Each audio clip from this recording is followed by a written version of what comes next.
हेतू एकच आहे की गेल्या लोकसभेच्या निवडणुकामध्ये आणि विधानसभेच्या निवडणुकामध्ये आमच्यासारखे सर्वसामान्य कार्यकर्ता जळलेला आहे आणि त्याला खूप त्रास झालेला आहे आणि या त्रासामधून तळागाळापर्यंत पोहोचणाऱ्या कार्यकर्त्याला माहित आहे की आपण पक्ष वाढीसाठी आणि पक्ष मोठा करण्यासाठी किती त्रास होतो हे आपल्या कार्यकर्त्याला चांगलंच माहित आहे आणि नेत्यांची वरच्या लेवलमध्ये नेत्यांचं काय होतं आम्हाला देणं घेणं नाहीये।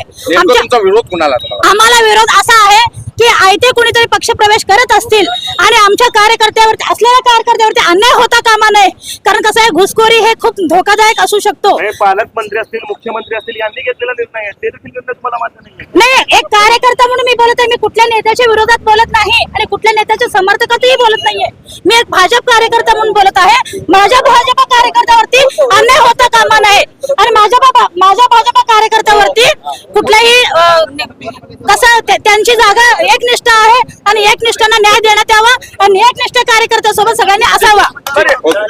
लेटेस्ट अपडेट सुपरफास्ट बातम्यांसाठी सबस्क्राईब करा, फॉलो करा MS13 न्यूज, सोलापूरकरांच्या हक्काचं।